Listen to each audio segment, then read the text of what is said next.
yelloo na ndox mu set te ndox mu set dafa bokk ci dundi doomu aadama te biir kat amul seetu waral na lépp lu fay dugg dafa war a doon li nga xamante ne ni du indil doomu aadama bi loraange ci wàllu wér-gu-yaram. One Stop Water Solution Limited ñu ngi fii ci biir réew taxaw temm fexe pour gis ne doomu aadama bu ne di nga naan ndox moo xamante ne ni ndex mu sell te wóor la ndax indil nañ leen ay xeetu filtres yi nga xamante ne ni mun ngeen koy jëfandikoo ci seeni pompe yi ci biir réew moo xam booxool ngay jëfandikoo wala pompe nawet yi ne bépp xeetu filtre bi nga xamante ne ni dina la indil wér-gu-yaram musal la ci loraange amal nañ leen ko ci biir réew am nañ 10-inch filter set of 3 bii nag ñett lay àndal bu ci ne ak li muy liggéey bokk na ci 5 micron pp sediment filter bii nag mooy segg ndox mi ba mu set génne fa lépp li nga xamante ne ni warta ànd ak ndox moomu bala nga koy jëfandikoo gak granule carbon filter bii nag mooy segg génne lépp lu xeetoog chemical ak organique yi nga xamante ne ñoom ñoo nekk ci biir ndox mi sellal ndox mi ba waral mu soppi li nga xamante ne moom la ndox mi di saf mu soppi cafin gi def ko ndox mu sell te óor CTO block carbon filter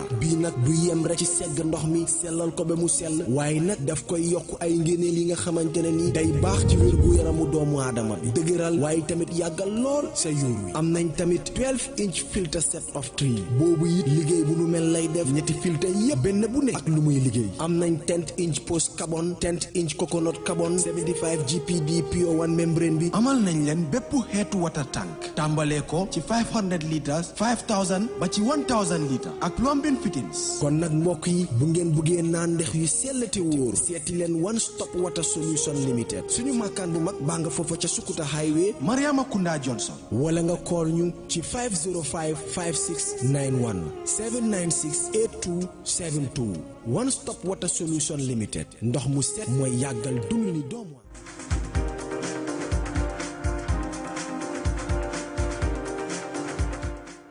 Good morning there. You're watching QTV this morning, and I am your host, Jenna Bosonko, and joined by my co-host, Aliou Cisse. Thank you so much for joining us. Thank you very much, Jenna. Good to have you back. Yeah, so how was your weekend, though? Well, interesting. Relax, had good time at home, and then, yeah, it was a rare opportunity to at least to relax the body and then, get ready for Monday. Yeah, after, working so hard throughout the election period, exactly. Right? Campaign to the election period. Campaign to the election period. Good job there. I had a stressful weekend anyway. I know. Yes, but looking forward to a good week, but quite stressful weekend. I know. So today we have the African proverb as usual.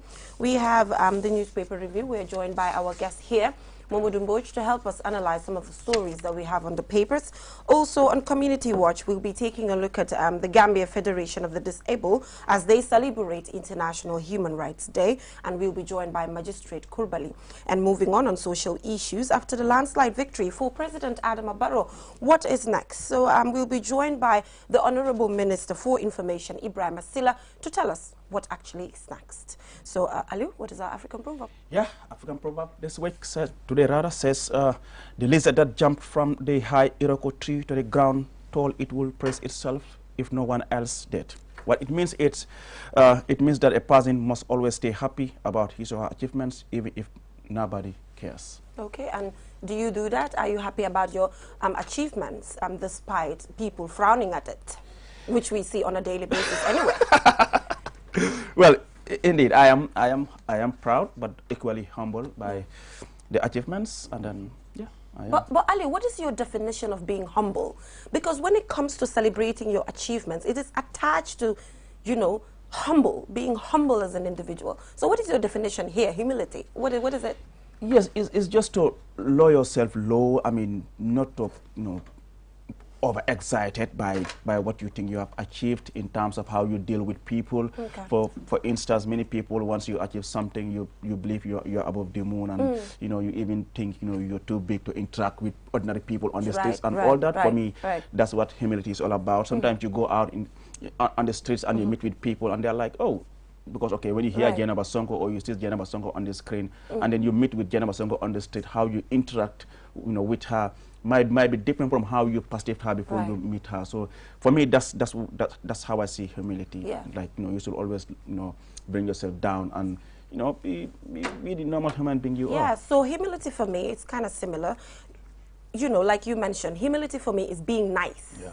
But it doesn't mean you should not celebrate your achievements. Yeah. Excuse me, you worked so hard for this. And there's there's nothing like bragging about it. You're just selling it. You're celebrating it. It's quite normal to just go out on social media to put forward your achievements or celebrate it or be excited or happy about it. But one thing that you always need to remember is that you have to be nice to people. But that doesn't mean you have to put yourself in a corner when you achieve certain things. You're not rubbing it on people's faces, but you're just celebrating yourself. There's nothing wrong with that. So, Mr. Mbutch, what is your definition of humility? You know, being humble as an individual? Because in the African context, young people are told what humility is in a very wrong context. You are told you have to be in a corner, in a way, for you to be a humble individual. Do you agree with that? Well, I'm not sure if that is quite right, even in the African context. I'm sure you have different people having different views. Sure. It's one of those terms that you're going to have a multiplicity of views. Well, to me, I do not know. I think what Ali was describing earlier was a kind of sociability. Sure. I know people who are not necessarily sociable, but they're quite humble. Sure, true. So they're just very awkward in interacting with people. Yeah. So to me, humility is an inner process.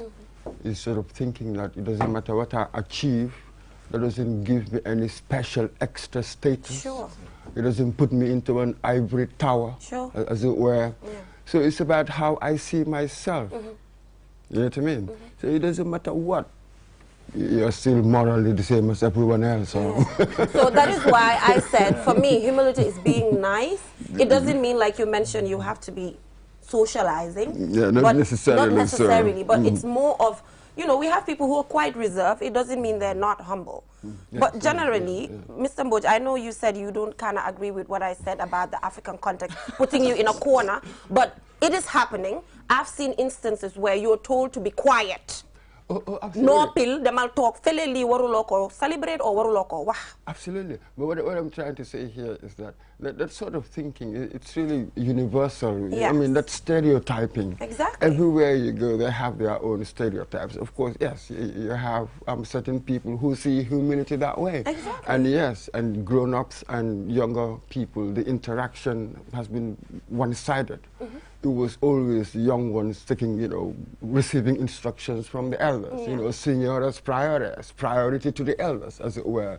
So, but there's a modern sensibility, if I can call it that, that is sort of recoiling from that. You know, now we want to prioritize youth. We want to listen to them. Exactly. We want a more fruitful interaction between youth and the grown-ups. So that paradigm, as it were, is changing. It seems to be shifting. Certainly, my generation, I do not think that my kids should always listen to me. In fact, I don't like that. I like a good debate. Then whichever side wins, we do that. Exactly. You're teaching you to reason. Yeah. That's the way you teach your kids to reason when you talk to them. So we're moving away from that. But with this, and for me, I think it's very important. Yeah. I mean, humility, even as a leader, it is important that, you know, you manifest those qualities of humility, because when you're humble, I mean, it helps you a lot in the way you deal with those under you. I mean, if you bring yourself down to their level, the way you talk to them, you know, the humility, you know, in that way, you know, you'll be able to achieve a lot from them, because I'm not there's that respect, understand? Like if you come to me as my senior, for example, Mr. Mbutch, and then, you know, the way you talk to me, that alone will build something that, you know, whatever you want, you know, you will always get it from your juniors. And humility is important. It just doesn't have to be, you know, too rigid, trying to make it hard. And you see, you have that pillar, and you have the other one. Because you said, especially with a leader, you see, what humility will allow you as a leader is to know that you do not know all the answers. You don't. So I go around to different people. I ask. You know, you cast the net as widely as possible. Get as much information that will probably help me come to the right decisions, as it were. So humility actually improves your decision making because you've cast such a wide net to get as much input from different people as possible, rather than just relying perhaps on a cabal of so-called advisors who are not really advisors, they are courtiers. You know, it just has to do with doing something and just going to Aliu to say, hey, Aliu, I did this, but what do you think?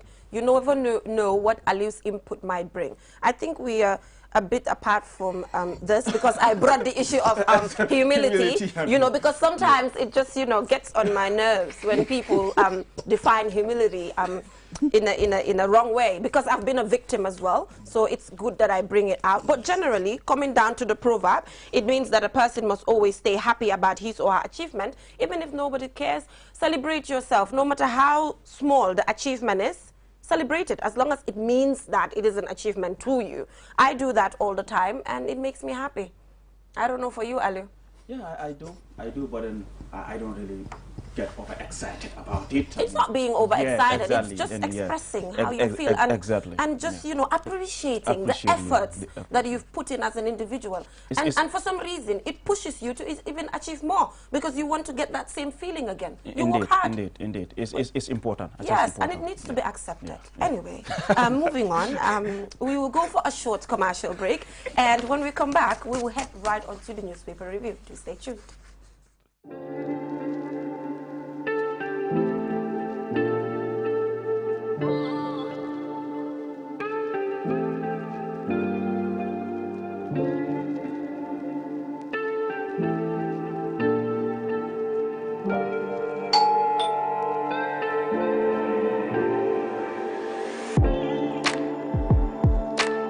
Want it?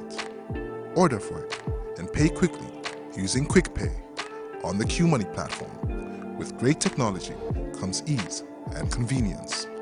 Get a glimpse of what a comfortable life is with QMoney by dialing *323# now. Call 133 for more information. QMoney, Sunyu Kalpet.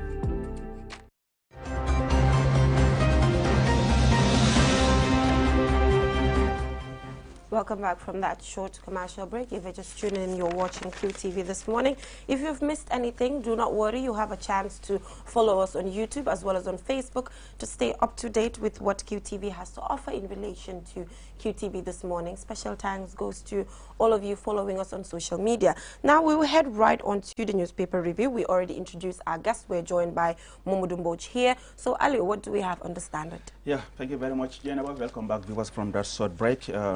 Yes, on the Standard newspaper, I have ECOWAS leaders praise Gambia for peaceful election. As we know, leaders were in Abuja for the 60th ordinary summit of the ECOWAS summit, and they have really helped the Gambia and of course Cabo Verde for what they say is the peaceful conduct of their presidential election. And also I have opposition must restructure or fall to borrow. Quite interesting headlines there, Mr. Mbodj. And man caught on camera stealing arranged. So that's what I've, that's what I've on the. So moving on, new Omicron coronavirus variant, Health Ministry updates country's entry requirements, and World Human Rights Day commemorated by rights groups, and we also have vaccine hesitancy, Gambia's target falls short. And Election Analysis Center says disinformation major challenge during electoral process. And moving on a future story here, we have championing dance entrepreneurship in the Gambia. Ndeye Fatou Jabang, founder of Flex Fusion Dance Entertainment and Academy. And also Gambian writer launches new book that denounces homosexual rights. And on the editorial, we have farmers live in limbo.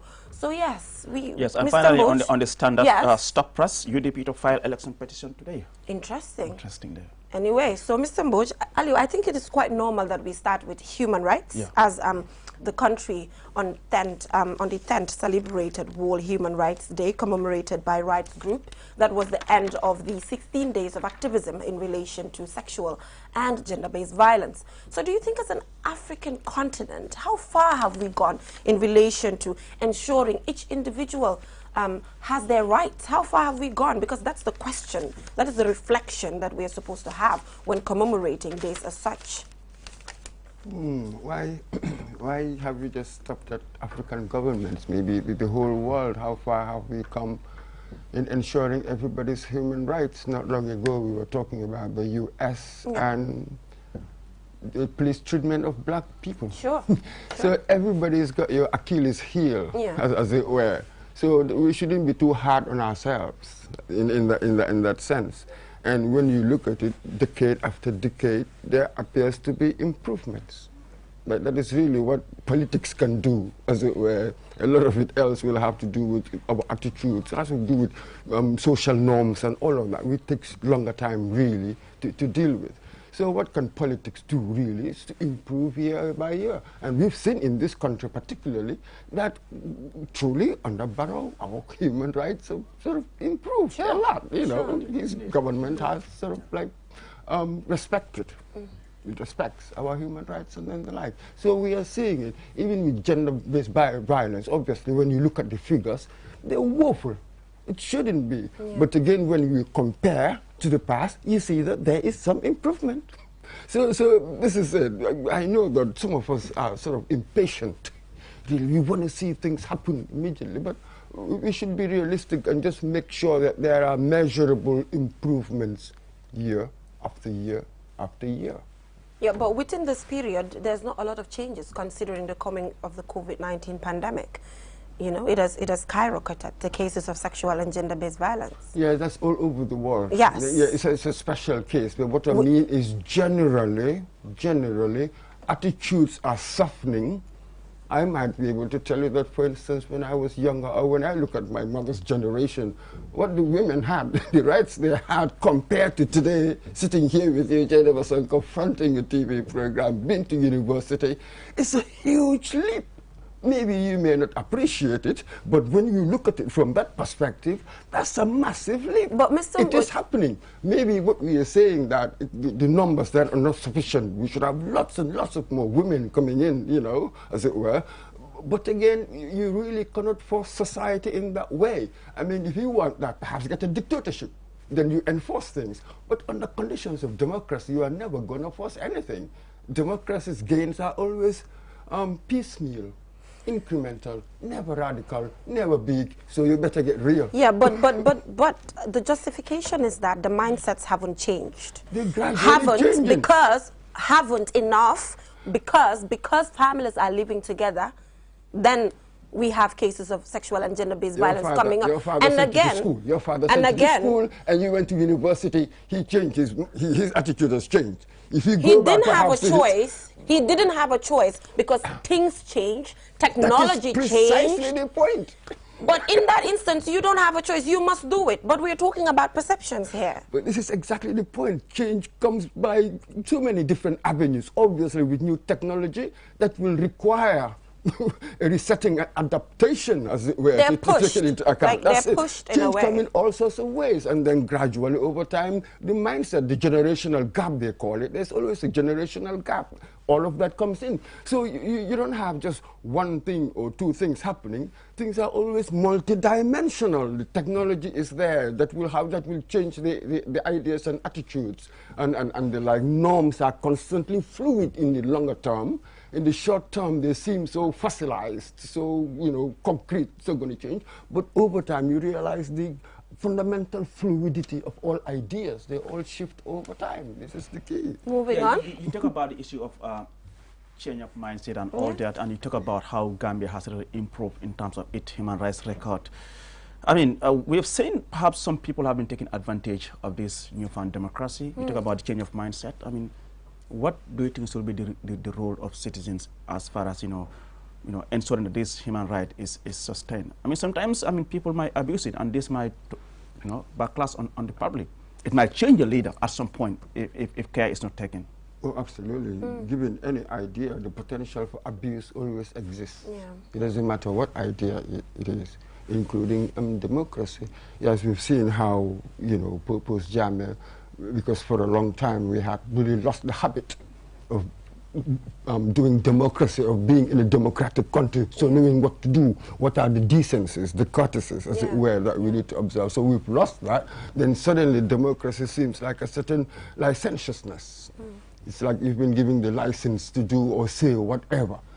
So we will go through that emotion, as it were. Now that the election is passed, we will go back to steadier turf, to steadier tracks, and then we will relearn. My suspicion is by 2026, we will have learned quite a bit about how to really behave ourselves and restrain ourselves, which is really implied in democracy. If you're going to have different views, a variety of groups living in harmony, there must be some restraint from one, for all of us to enjoy the freedoms. Right. So it will take time, but we will learn. We haven't even strayed much because we've just had a peaceful election. Yeah. High turnout, 89%. It was largely peaceful, but in itself, it's huge. Well, they will always say where your rights end is where another rights. Exactly, but Aliu, just to connect that to this, what you just mentioned, just to connect it because it's a bit the same. Exactly. It says Election Analysis Center says disinformation, major challenge during electoral process. So it's a bit connected. So what can we do to prevent something as such, come next election? Or not just next election, but just disinformation in totality, generally, in what we do on a daily basis. Yes, well, one thing we know, we cannot eradicate it. Sure, but we can limit. Yes, it's a permanent feature of the whole social media, or whatever, how it goes. Well, it's just the responsible media outlets. Yeah. Keep on trying to rectify the situation. What else can we do? So we must be trusted. I said, you must have certain media groups who would build that reputation of trust so that people will come to you. See, without that trust, and because that is how I think, we will distinguish ourselves from the rest. There must be, because in the people's minds, hey, you are all the same. You are all in the media. Yeah. They do not make the distinction between the conventional media and this new phenomenon called social media. They do not make any distinctions. So how do we force that distinction? Then we become the trusted voice. When you become the trusted voice, people will even like that. It will save them so much trouble, because often you hear contradictory messages on any given point. So many messages. So which one would you believe? So when you mark yourself out as the trusted voice, that's when perhaps you can begin to have an impact and sort out the chaos that is out there. Aliu, now we have a fact-check center. Fact check. At least with the coming of that fact-check center, it's really helping. Fact Check Gambia. Yeah, it's helping. I was among those who were trained as far as that Fact Check Gambia's website is concerned, and they've really been doing great during this election. Sure. Fact check most of the claims and most of the issues that were even being circulated during the election. As you said, this information, which was deliberate. Yeah, this information is something that's done deliberately just to mislead the public. Yes. Why there could be misinformation? Perhaps you don't know. The myths and the this. Exactly. But Alana, Mr. Mboch, you talk about the human rights. You talk about relearning. Who should take the lead? Oh, wow. Is it going to be top down or bottom up? Well, we are told that development these days, anyway, should be bottom up. Even though some of my heroes of the past, I think, and who had sort of made huge improvements in their countries were top down. So where should it begin? I mean, the way things are, I think that it will help a lot. I do not see how it can come from bottom up. That is why all these bottom-up developmental, programs, I'm not sure how far they will work. I think it will probably have to come from the top. In a way, right? Yes. The top must set the tone. They have to. Yes, the top must set the tone. And then the institutions as well.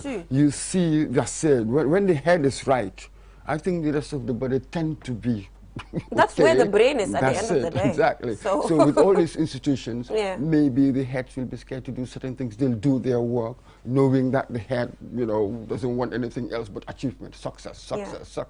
So maybe it might have to come from the top. How about the younger generation? The younger generation as well, no, right? Now we have so many human rights clubs across most of the schools. Yes. I think the schools and also, not just that, but I've seen a lot of topics now that are being inculcated in the school curriculum, ranging from disaster risk reduction, civic education. So I think really... But this is it, because then it will set the tone for the rest of society. This is what the point is. So because they're coming on. You'll see the effects in our education. You'll see the effects everywhere. I think when you get a good head, especially in a country such as ours here, because we've been restructuring, since we had independence. We've been trying to move away from that colonial relationship to truly become independent. So we are still in that process, but it's proving to be difficult. And we do not have quite the educated classes. The way our societies are structured, I think you really need a strong head who might give the direction. Sure. That's my suspicion. So I'm not sure if bottom up, I do not know. Okay. People, I do not know. Yeah, but anyway, people have different approaches to it. Different but like you mentioned, the issue of school-going children, really, research has really proven it's worked in other countries, whereby they use the education system to like just inculcate these things. But when it comes to our education structure in Gambia, there's a lot of room for improvement. It's just recently that they're trying to even revise the curriculum to just try to fuse these things into it. So let's also see how that works. It's important because if you start inculcating these beliefs, these human rights, and nationalism in their minds at a very tender age, I mean, they grow up with that in their minds rather. I mean, even if they go back home, if they see their parents doing something wrong, they must say, Mom, what you're doing is wrong. Or, I mean, so perhaps that might also help. This is the issue. Yes, but you might have certain households, certain families that have that kind of relationship. But here sometimes the problem is this.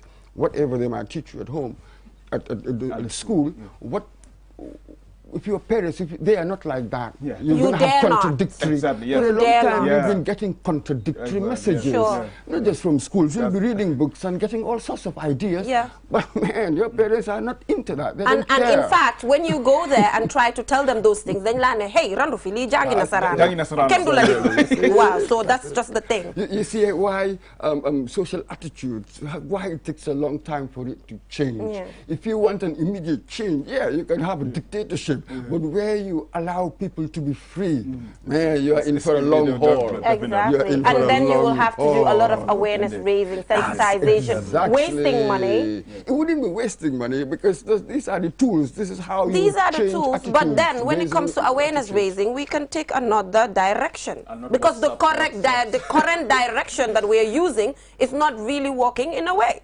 We have to accept that. It's all about WhatsApps and, and people then go there with the mindsets of getting money, and they don't even listen to these presentations. So that's just the reality at the end of the day. So should we talk about COVID-19? Well, yes, I think you have COVID-19 on the I have COVID-19, the new Omicron coronavirus variant. Health Ministry updates country's entry requirements. And here we see that vaccine hesitancy, Gambia's target, falls short. There's this fatigue, right, when it comes to the COVID-19 pandemic all over the place. You can see currently some countries are even on the red list. And, and people are calling it an Afrophobic. It seems there's no sign of this ending. Every year you hear a new twist, new name coming up. Yes. Now the Greek alphabet. Yes, I mean, but this was our worry from the beginning for a long time now. I remember myself and Ade during our weekly review, we said that we know how viruses behave. Yeah. Viruses mutate, whether you will like it or not. So the quicker you get that herd immunity, the quicker you vaccinate, as it were, lots of people, at least 60% or so of your population or more, the better, so that you can narrow it, you can kill it. Because as long as it is out there, it will keep on mutating, and nobody knows, how virulent the mutations will be. So far with the Omicron, we do not know much yet. The transmissibility, it seems that it's highly transmissible, I think, but they're still finding out. And what effect would it have on our immune system? And when you get it, what are the chances of being hospitalized? So one is still, according to experts anyway, one is still trying to find out, really the nature of this mutation.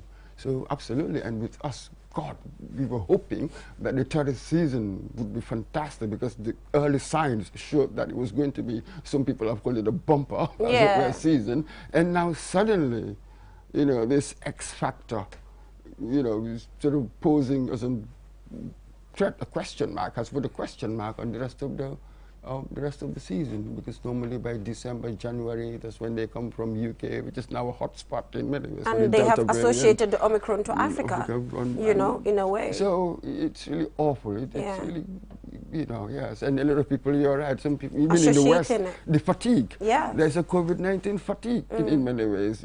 Places like Holland, people went out protesting, saying, no way, no more lockdowns. Absolutely. This is unbelievable. Especially this December. Yes, this December where New Year's coming up. People like Aliou Cisse are supposed to go to Senegambia. Unfortunately, I'm not a party goer. Dinala Natal. Now, if you look at the new regulations, if you are fully vaccinated, you can visit the country. But if you are not or have vaccinated, you have to come with a test 72 hours before you arrive in the country. But also, if you arrive here, they also have to test you again.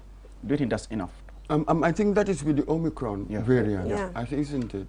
Yes, they said that if you come, there are Omicron hotspots. Yes, already identified. Already identified. So when you come from there, you must come with a negative PCR test, and you will also be tested here as well on arrival.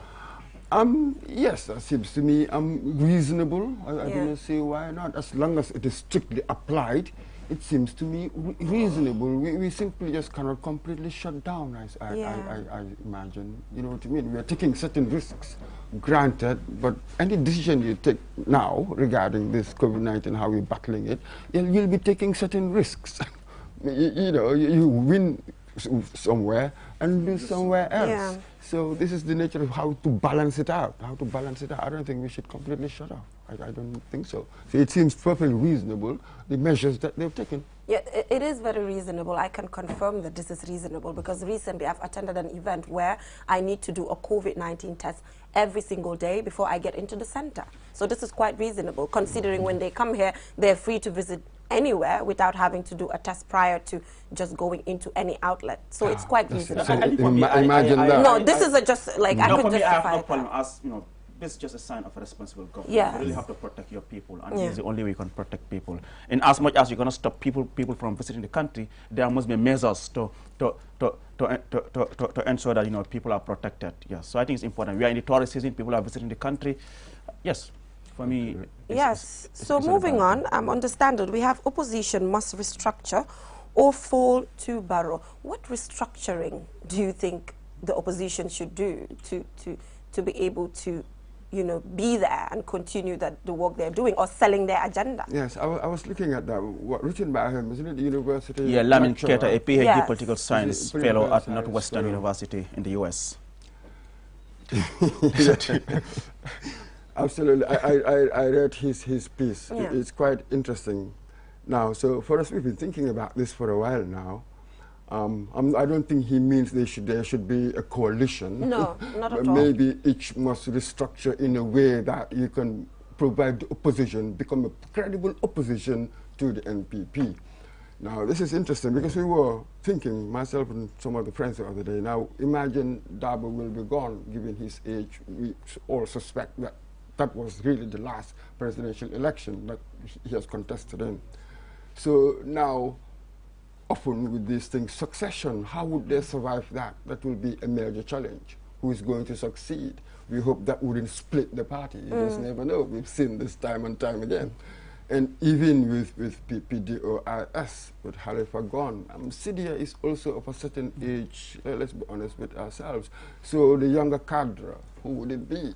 Well, there's this rumor ongoing that Daha Dukure I can't confirm this, but that is what we've seen issues like that online. I hope it's not one of those disinformation. That's why I'm saying I can't confirm it. I can't confirm it, but I've read articles where this is something that has been proposed, but I can't confirm that. Yes, well, for me, I'm looking at what they've got in the National Assembly, be it Usman Silla or Swaibu Toure. You see, for me, these are the indicators, the important indicators that I must look at. For social media, I will deal with that later when we get more facts.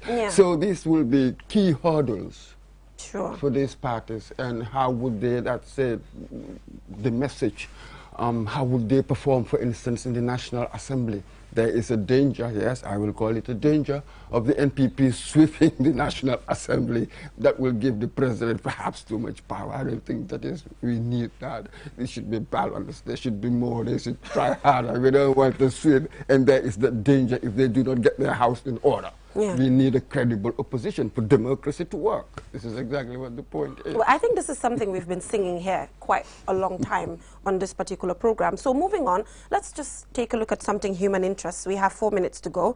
On this feature story, we have championing dance entrepreneurship in the Gambia. And we have Ndeye Fatou Jabang, founder of Flex Fusion Entertainment and Dance Academy. This is the first time we're having something like this in the Gambia, dance entrepreneurship. Prior to this, you dare not get into, you know, dance, have dance as a career. So what does this mean?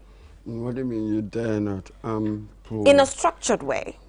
I mean, yes, we have to agree with the fact that, like you mentioned, it's a gradual process as to parents accepting some of these things at the end of the day. Yes, but don't you get the sense that modern parents today are more accepting than before? Sure. They tend to accept a lot more. So generally, I think even for her, really to have the courage to come and establish that, I would like to think that she had looked at the market, looked at the situation and said, okay, this idea is viable. This is my suspicion. So yes, if she's a pioneering woman, that's fantastic, you know. We need so much of these cultural, I call it cultural activities. We need all sorts within, so that as a society, you know, on the whole, that's it's very healthy in a society. You have all these different cultural activities. So to start a dance academy, I think that's fantastic. It's one of the noble arts, really. Yeah, and her dance academy is quite cultural, because normally when she organizes the competition, you have people coming from across the regions, cultural groups and all of that. So it's quite diverse. Absolutely, and I'll probably have to go and check it out. You should. Stuff like that, yes. Yes. So thank you so much, Mamadou Mbodj, for joining us on the newspaper review. It's always good to have you here. I love being here. Yes, I love having you here. So yeah, we will go for a short commercial break, and when we come back, like I mentioned, after the landslide victory for President Adama Barrow, what is next? So we'll be joined by the Honorable Minister for Information, Ibrahima Silla, to tell us what actually is next. Do stay tuned.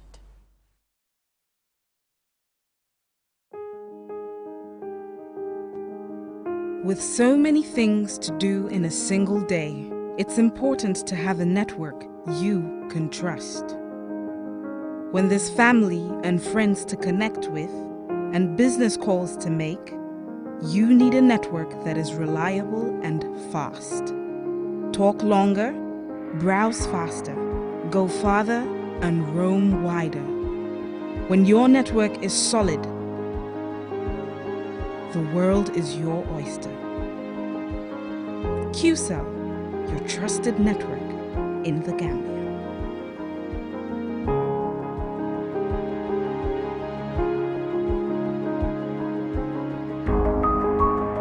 Looking for the fastest and easiest way to receive money transfers from abroad? Well, QMoney and RIA just made it happen. Now you can receive international money transfer from RIA directly into your QMoney account with no additional cost. Once you receive an SMS alert about your transfer, walk into any QMoney agent across the country to receive your payment for free, or use the money immediately to buy credit, QPower, and other QMoney services. It's fast, safe, and convenient. For more info, call customer care on 133. QMoney, Sunyu Kalpe. Terms and conditions.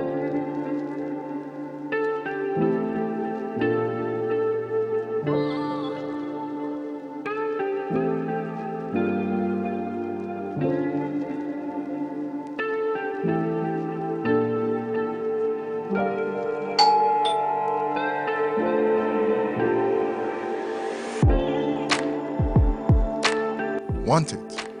Order for it and pay quickly using QuickPay on the QMoney platform. With great technology comes ease and convenience. Get a glimpse of what a comfortable life is with QMoney by dialing *323# now. Call 133 for more information. QMoney, Sunyu Kalpe.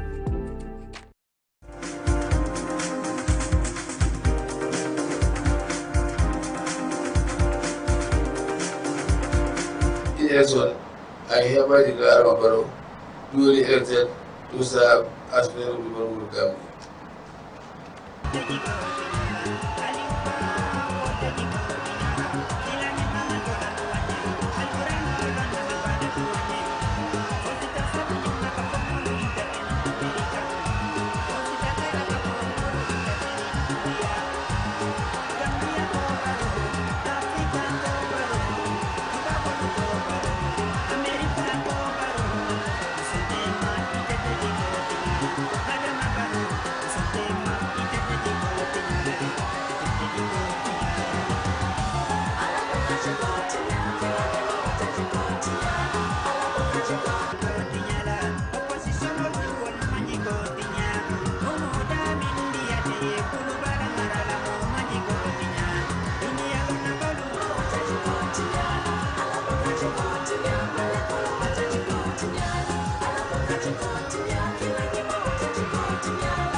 President Adama Barrow there at the Makati Square in Banjul, celebrating there his victory. And like I mentioned, we are joined by the Honorable Minister of Information, Honorable Ibrahim Asila, to just tell us generally what is next for the country after a landslide victory. But before that, just to lay the foundation, can you just take us through how your government was able to build such huge confidence from the Gambians? Well, thank you so much. I'm still recovering from the grueling campaign that we conducted. I think there has never been any confidence of crisis in President Barrow in the first place. Okay. The Gambian people's confidence in him was always very high. Yes, we have some intellectual anarchists who, for some reason, have been trying by all means necessary to soothe some doubts in the minds of ordinary people. But Gambian people, being wise as they have always been, chose the best candidate that they thought is the right person to lead this country. Now, beyond all explanations, I think Gambians have seen in the last 5 years what has been going on in the country, unprecedented developments for that matter, in terms of road connectivity, in terms of electricity and water expansion initiatives, in terms of outreach, in terms of infrastructure, education, particularly the basic education sector, in terms of massive human rights that Gambians have been enjoying in this country, unrestricted for that matter, and putting all this together, the economic and internet freedoms and all other freedoms combined, that made it possible for these unprecedented developments to take place. Through the governance initiatives, Gambia has been scoring very high and ranked very high, even among the developing countries, not only in Africa.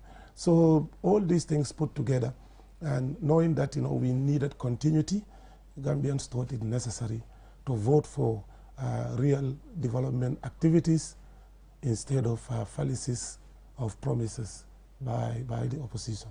Okay. Thank you very much, Ibrahim Asila. By the way, congratulations for the victory, you and the entire NPP executive, of course. Thank you. Headed by President Adama Barrow. Was there at any point where you had two doubts, where you were doubtful whether you'd be able to win this election? Well, I mean, we were seeing huge crowds from your opposition. No, I mean, you see, you need to look at the campaign strategies of both camps, and then you would really make an informed judgment. If you understand crowd politics and that of real grassroots politics, you will realize that all these years, because I have also been part of a strategic group that have been working with the main opposition in this country for years, crowd politics has always been very evasive in terms of its outcome. Because most of the time, you rely on what you see, rather than, the actual people who need to vote for you. So, as part of our analysis, and by the way, I don't know whether PDOIS has this, but I think NPP is the only party that has a research unit that actually, on a daily basis, looks at the political situation, the things that we need to improve on, the weaknesses of our opponents, and what we need to actually do to gain further, in the opposition camps. And, most of these political parties, unfortunately, have been operating as if we were in a dictatorship, where you have to organize big, massive crowds to encourage your supporters and your financiers to convince them that, yes, you are serious about what you are doing. This is what you call vanguard politics, where, in a dictatorship, you needed a vanguard political, a strategy, because people are always afraid to be aligned themselves to a political party, some of the people. The diehards, of course, will always be in the forefront. So you need to have that vanguard political, strategy to ensure that those that are supporting you outside and your financiers and those who are also watching you would be convinced to think that you are going to win. But in a pluralistic democracy, you need a family grassroots political strategy where even those that are not part of your political movement, you reach out to them, you listen to them, you sit with them, and then you know why they are not supporting you, and you prepare a strategy to bring them on board. And this also requires, because you cannot do this type of politics without a strong strategy and a roadmap. And you also need an operational plan for that. Unfortunately, I have not seen that with some of these political parties. Therefore, I was never in doubt, and you could see that in all my interviews, that we were going to win, because in addition to the kind of campaign strategy that we had, which was mainly grassroots oriented, we also instituted a very robust policy informed by the situation on the ground and data in our hands. We look at the electioneering processes, the voting patterns, crowd politics, and a whole lot of things from 1972 when NCP was formed, their contests with former President Jawara. And then we look at constituency by constituency, what have been their voting pattern. Key decisions were taken on villages or towns and settlements that were going to be part of the efforts to win around. And for example, if you look at the West Coast, key strategic villages like Gunjur or settlements like Gunjur, Burfut, Sukuta, Busumbala, Brikama, Jambur, we looked at their voting pattern, and we looked at the new settlements, within these areas, their leanings, their concerns, their needs, and then we built a message. That is why even before the president left for the campaign, we had already went on a tour to listen to all these communities, to document copious documentation of what their concerns are, what their issues are. That is why every region and meeting venue where the president went, the messages were different, because we made sure that he was fully prepared, he was fully briefed, and he was on top of issues. And then we also document the development initiatives that he has either accomplished in those areas, or they are ongoing, or he is about to initiate.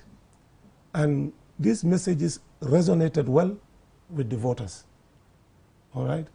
Unfortunately, I have also seen some of the political parties develop what we call messaging agenda. For example, our main opponents, which is the UDP, I looked at their 5-point agenda. And, without doubt, they put in a lot of efforts in it. I don't know who actually, put together the message. But as a communications expert, I would have done it differently. Because the role of an opposition in any pluralistic democracy, not in a dictatorship, is to campaign on the record of the sitting government. And then you can profile whatever you want to do, but without going, very overly excessive in it, because you don't know what is inside, in running a government.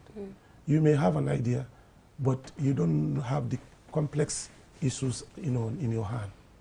So rather than making yourself as a better alternative by campaigning on the record of the party in power, the incumbent, when you flip all that aside and then you come up with an agenda strategy that you think are your priorities.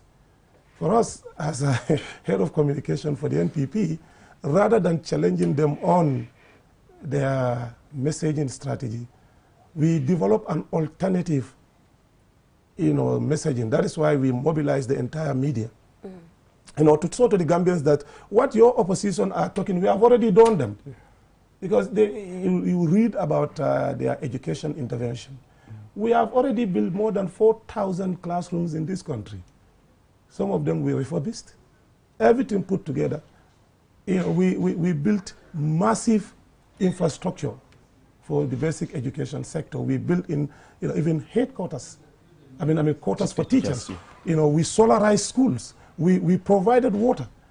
Agriculture the same. I mean, you have 5 new projects in this country that are providing massive support to women in the rural areas, especially for the gardening projects, where we don't only, provide the fencing, but we provide solarized boreholes and water facilities for these women, in addition to other opportunities where we even provide poultry farms in those gardens, so that when you are not on your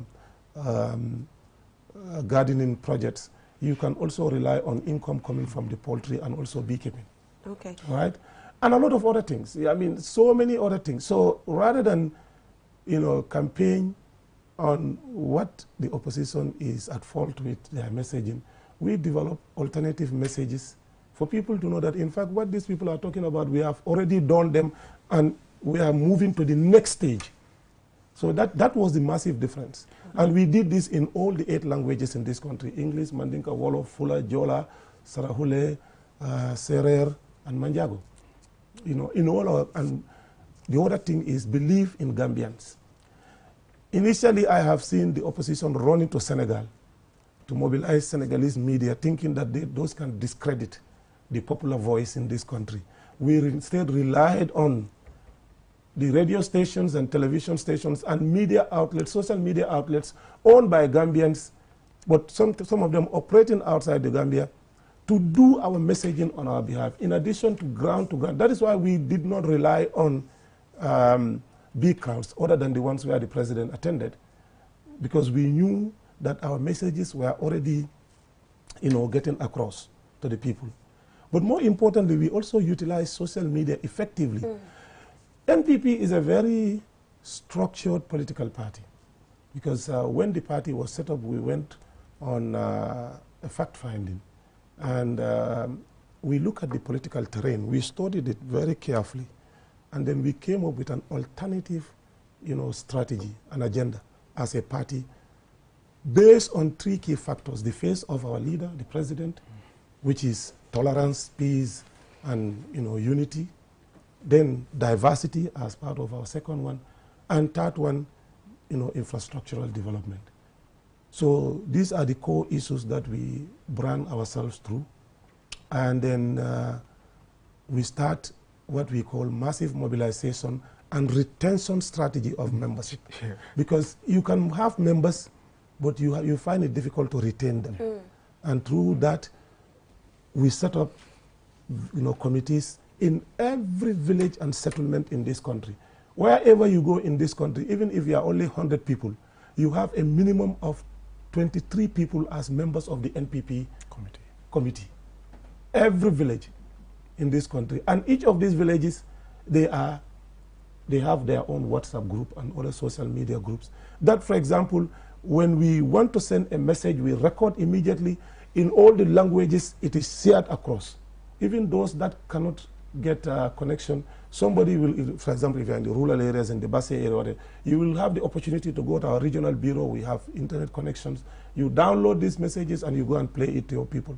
So that is why we were never worried about misinformation and disinformation, because our membership retention strategy is extremely very strong.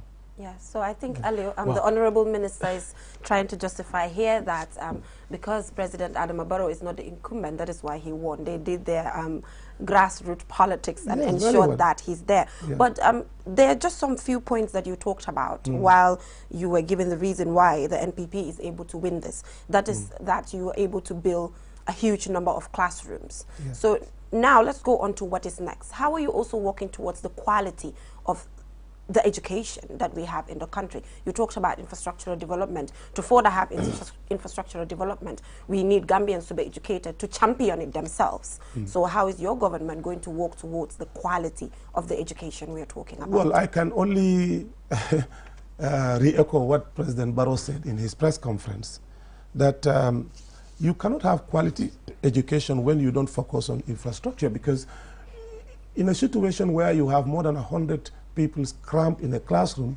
it's difficult to teach them and they concentrate and then they get something in their head. I mean, in a situation where you have missing blackboards and the roofs are leaking and then, you know, the teachers don't have a place to stay, you cannot have highly qualified, motivated staff to go to the rural areas to teach. So infrastructure and how you coin it and how you put in place that, you know, facility is critical for improving the education sector.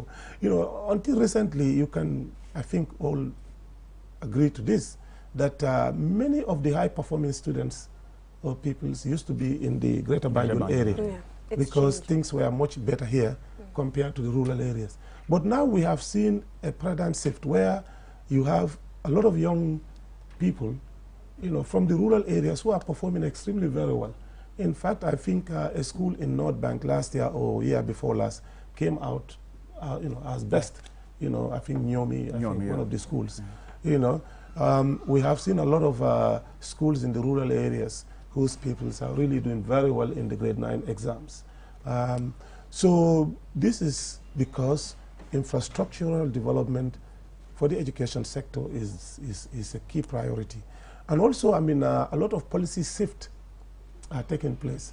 Now, I mean, we have seen the Ministry of Education, Basic Education, coming up with a very important strategy to help our students actually start their specialization at very early stage in their school career. If you want to be a science student or an engineer or whatever, you know, now within the middle school level, you can start very early. This is extremely important because during our time, what we used to have was students were really overburdened with so many subjects, and you have to have a specific, you know, credit in some of those subjects before you could be seen as one of the best. So now, I mean, just like Ghana and Sierra Leone and Nigeria are doing, you have to start the specialization very early, so that if you think that, you know, you want to be a science student, you can start early and then you concentrate on that. Here, you know, you can see one person doing more than 6 sciences, mathematics and general science and a whole lot of things. And when you go to the university, it's pointless because you don't do all that. It's not bad to have a general scope or idea about a lot of these things, but it is also important that we start helping our students to specialize very early, and that's what is happening. Now, as part of the broader reach, the government through the Ministry of Basic Education is also implementing a very important policy for the madrasas that are also registered with the government. Government is not only providing them textbooks and tuition fees, but they are also providing them support so that you don't see those people now begging in the streets. Because this is part of efforts to ensure that every child has a basic level of education to be able to help yourself across the different strata of education systems that we have, but the madrasa and the Western education. So really, I think all this put together, it is the ordinary Gambian people that have been benefiting from this, and they know them. Unfortunately, people think that the Gambians are not informed. They are well informed about their lives. And the programs that we produce actually were a testament of that. And a lot of people came to know massive efforts being, you know, initiated by the government of President Adama Barrow. And at this first press conference, immediately after he was declared the winner by the chairman of the Independent Electoral Commission, he talked about the new constitution, that this is something that he would like to see as part of his legacy. What does this mean for Gambians, having the president renewing his commitment to ensuring that there's a new constitution, but also with term limit? Okay, Aliu, to connect to that, Honorable, just on the same topic, to connect to that, one might also ask, why now? why is he making this promise now in relation to a new constitution when we really had a chance to also have a new constitution? Well, I think, okay. Let me answer Aliu's one, then yes. I come to why now. Okay. As President himself said, this is his legacy. It is the Gambia government that set up the Constitutional Review Commission. We committed funds to it. The report came out, the first draft came out, it was reviewed, opinions were submitted to the committee, the Constitutional Review Committee.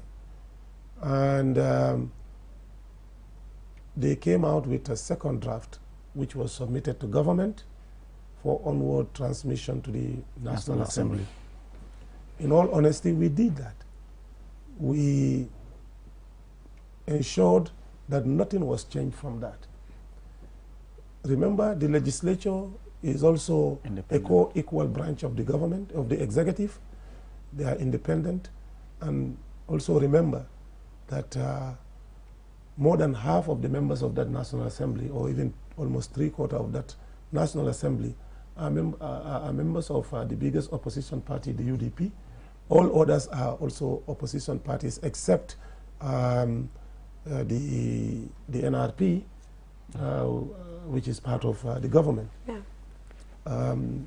Now, it is baffling that having 53 members of that National Assembly, all elected, and only 5 or 4, I don't know, aligned members of the government or to the president.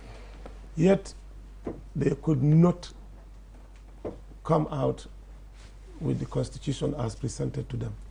I think this is something that Gambians need to ask their opposition parties for soul searching, and also to tell us their real commitment to democracy, because we did our part. But beyond that also, the entire constitutional making process was deeply political. It was highly politicized.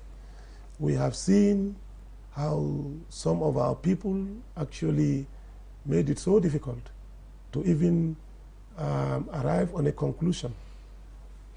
When there was a stalemate, government brought in an international mediator, Goodluck Jonathan. Goodluck Jonathan, through the IDA, to mediate among the warring or the belligerent parties that could not agree on what and what should not be in that constitution.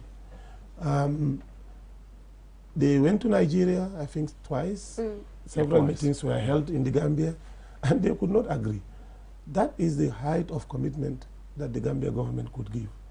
That is why President Barrow said he is still committed to that. The constitution may be in coma, but it may not be dead. I mean, I am on record to say that, save a few clauses in that constitution, is a very progressive, constitution, and we can rely on it for a lot of things. But just as I said at the beginning, from the word go, I mean, you have also a certain group of our society that think they are better entitled than anyone else in this country, who started, a whole lot of schemes to mislead people on a number of issues in that constitution. They brought in clauses there that we all know are going to make it difficult to pass, even when they were shown those, clauses. So I think it is now a turning point for us. President Barrow has won with a landslide, even though we heard that, or I read in the papers today, that that victory is being contested. Yes, petition so I'm not going to speak on that now, because it is before the courts. Yeah. But I can tell you that when the president is sworn in, as he said himself, that particular issue of having a new constitution is going to be revived back, because it's part of his legacy. Yeah. And To the TRRC, I mean, it's also something that people have been talking about, whether the government is going to implement the recommendation and all that. But there's something that he has made very clear, that it's a decision that he alone has to take as a president. You know, the government will look at it and then come out with a white paper. But there's one thing that he made very clear, that there will be justice and reparations. Yeah. Of course, reconciliation is something that he has also mentioned. Yeah, so you heard from the president himself. So I don't want to say anything on that. All what I know is that just like the CRC, the Constitutional Review Commission, the TRRC, Truth, Reconciliation and Reparation Commission, was also set up by the government through the initiative of the executive led by President Adama Barrow. Funds were committed to this by the government, and you know, the report has now been submitted. What we need to do now is to review the report. Yeah. I think that should be the role of the next government in place.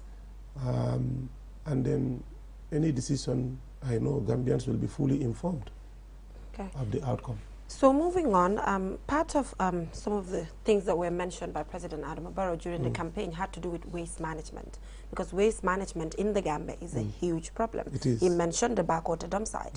So can you just give us an update in relation to how, now that the government has won, what strategies can we put in place to make sure that we work on it, because it's one of our major problems as a country? Okay, let me make a disclaimer here. Okay.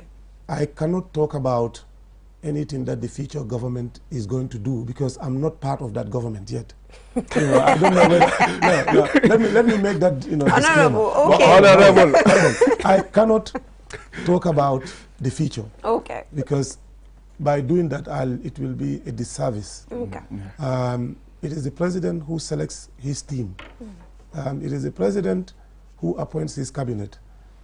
And I will not talk about that. I will not talk about the future. I'm only in this government until I think the 19th of January. So whichever government comes in, you know, will have to actually, you know, decide on that. But President gave a hint about his priority he did. With waste management. And I'm sure whoever he wants to work with in his next government would need to take all other environmental issues seriously, because Gambia is one of the countries deeply affected by climate change and climatic variations. Waste management, both solid and liquid, is a huge issue in the Gambia. Their disposal, safe disposal, is an important priority to the current government. There are very strong policies on that. I think what we need to do as a country now is to ensure that these policies are now fully implemented, funds mobilized to see that some of these issues are tackled. Because whether you know it or not, the Gambia's urban setting is swollen already. And towns are getting bigger and bigger and more populated. Everybody is dependent on the already overused infrastructure and facilities available.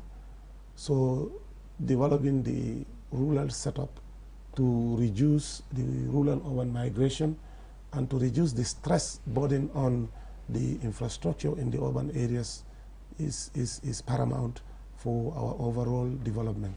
You have seen last year when flooding happened in this country, especially in this part of the country.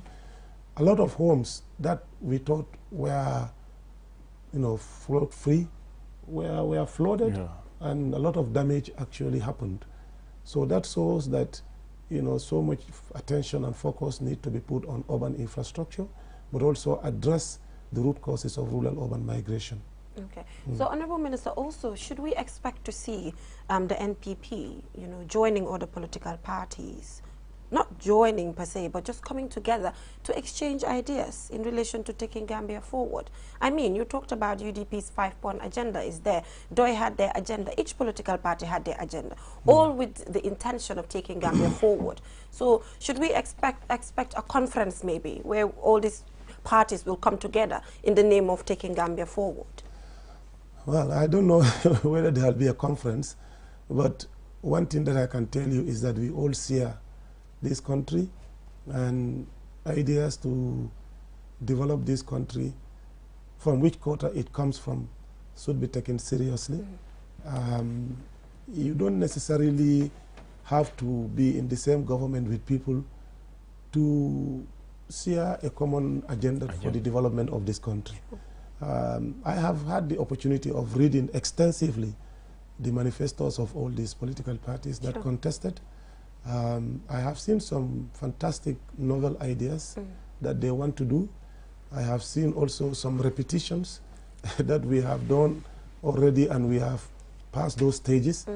I have seen some very good intentions also that we can harness as a country. Now that the politicking and the electioneering are hopefully behind us, we can now focus on the broader development. One of the biggest setbacks for us in the last 5 years was that there was never a breathing space or breathing time. It was a hugely contested time for all of us. The last 5 years was spent on politicking, campaigning, and to show each other's distinctive individual strengths. Why they should be trusted and the others not trusted. So I think the next 5 years should be spent more on putting efforts and energies in developing the country. And that will not take place when we don't put in place a strong strategic reconciliation processes. When we don't put in place efforts to see that we have everyone on board, all hands on deck.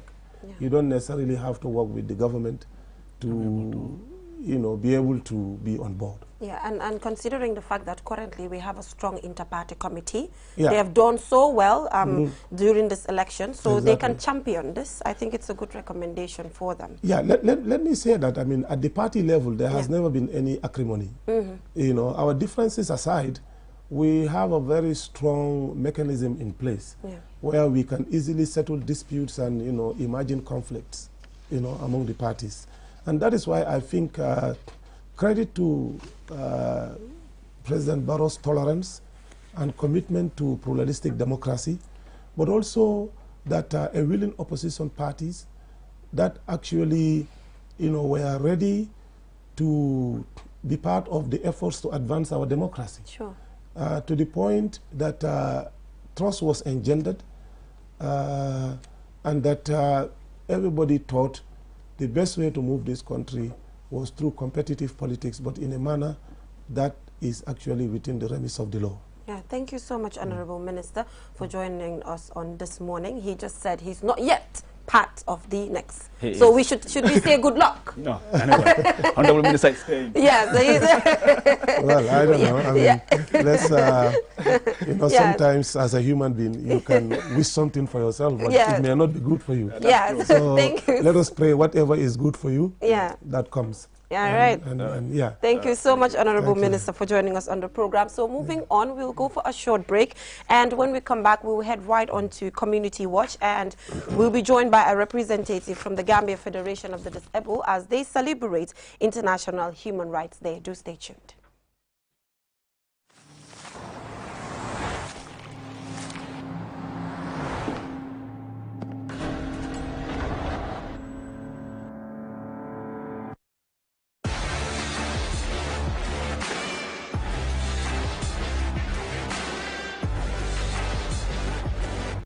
Begin your SUV life.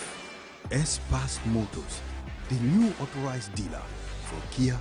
Visit us today or call us on 3522 222 353 2222.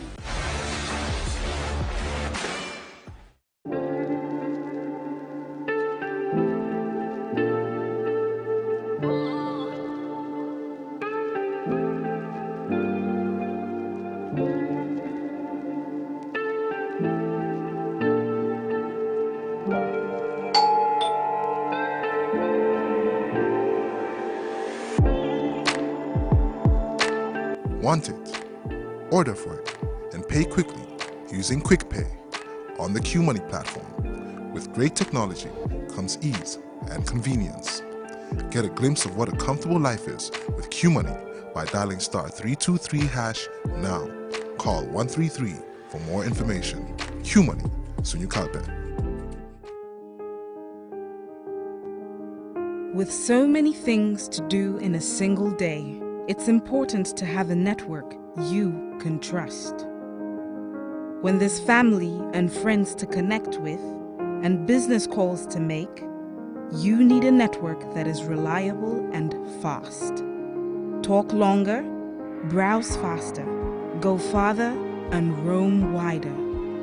When your network is solid, the world is your oyster. QCell, your trusted network in the Gambia.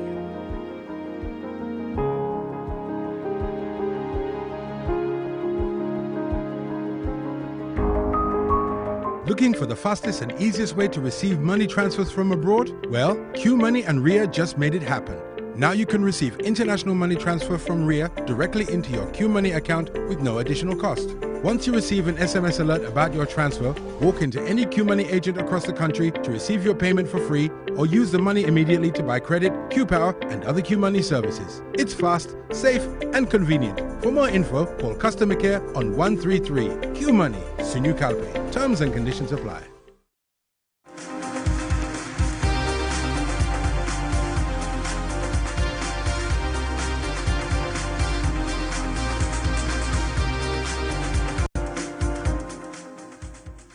Welcome back from that short break. If you're just tuning in, you're watching QTV this morning, and I'm here with my colleague, Aliou Cisse. Thank you very much, Geneva. It's good to be back after that short break, and then we are now joined by a representative from the people, the Gambia Federation of the Disabled, as they celebrate International Human Rights Day, and we're joined by the treasurer of the organization, Adam Assar. Thank you so much for joining us. Thank you, Geneva, and thank you, Ali. Good morning, everyone. Yes. So just to lay the foundation, why do you think there's a need to set aside International Day for Human Rights before we actually talk about the activities that you do at your at your organization's level? Thank you, Geneva, for such a question. It will be a pleasure to deliberate on it. As we all know, we all claim to have our fundamental human rights, which are inalienable and indivisible and interdependent. Setting a day aside, a day such like International Human Rights Day, it's important because it reaffirms our commitment as people to achieve and ensure that the rights of every individual on earth is protected, promoted, and is fulfilled to its best. Yes. How did you celebrate? Aliou, I think we have a video that we were supposed to introduce for the community watch here, International Human Rights Day. I'm not sure if we're having that, and the theme equality, reducing inequality, advancing human rights there. And here we have the Women's Association for Victims Empowerment in collaboration with the Gambia Federation of the Disabled today join the rest of the world to commemorate International Human Rights Day. So we have the video right there, and the day was adopted by the United Nations General Assembly in 1948, and it's observed every year on 10 December. So this story by Omar P. Jallo right there. The day also coincided with the end of the 16th day of activism against gender-based violence. The Universal Declaration of Human Rights, UDHR, is a milestone document which proclaims the inalienable rights that everyone is entitled to as a human being, regardless of race, color, religion, sex, language, political or other opinion, national or social origin, property, birth or other status. The document is available in more than 500 languages. It is the most translated document in the world. The 2021 theme is Equality, Reducing Inequalities, Advancing Human Rights, which relates to equality, and Article 1 of the UDHR, that all human beings are born free and equal in dignity and rights. The chairman of the Gambia Federation of the Disabled, Mohamed Krubali, said persons with disabilities should not be subjected to violence or any form of discrimination, but should be treated equally with everyone else. Everyone is entitled to inherent dignity and fundamental freedom of human rights.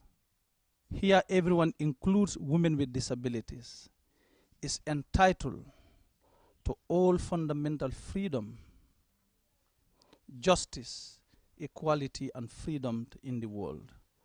Speaking on behalf of the Fankanta Association, Marlon Jobata said cases of rape against persons with disabilities are common in the Gambia, and therefore measures should be taken to protect persons with disabilities from sexual and gender-based violence. And ensure that perpetrators are brought to justice. We have the magistrate here, and I'm sure he's helping everyone to ensure that perpetrators are brought to justice. Nobody should be looked aside when it comes to these violations. John Charles Njai, the chairperson of Tango, said his association is committed to ensuring the disability bill, which was recently approved by Cabinet, is fully implemented.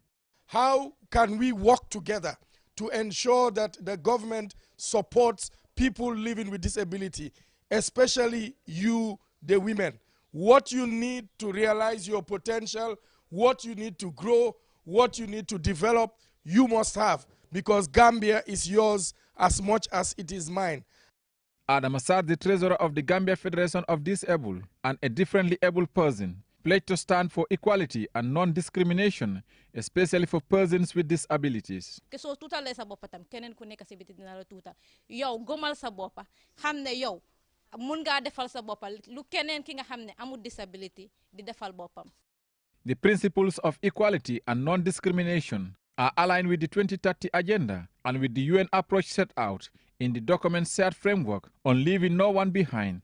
Equality and non-discrimination are at the heart of sustainable development, as it includes addressing and finding solutions for deep-rooted forms of discrimination that have affected the most vulnerable people in societies, including women and girls, and people with disabilities, among others, to reduce inequalities and resume our path towards realizing the 2030 agenda.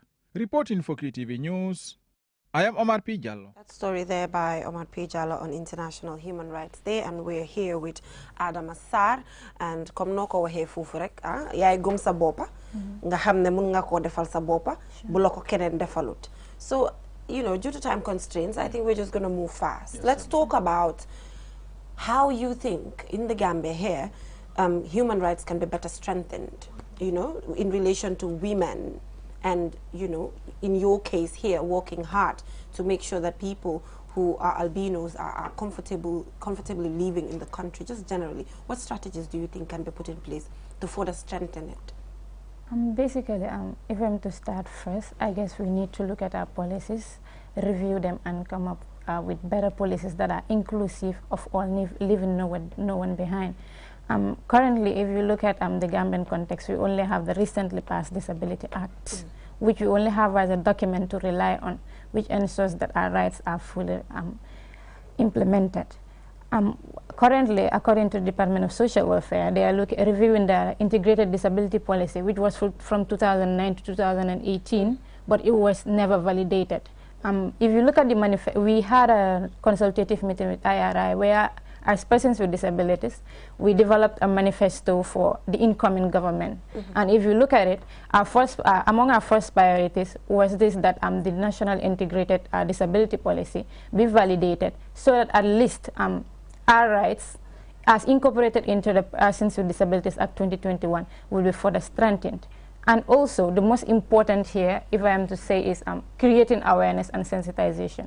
Because if you look at the Gambian populace, as I normally say everywhere, is the perception we have about persons with disabilities. Because most of us believe that if you're a person with disabilities, possibly you are incapable or you are rendered by something.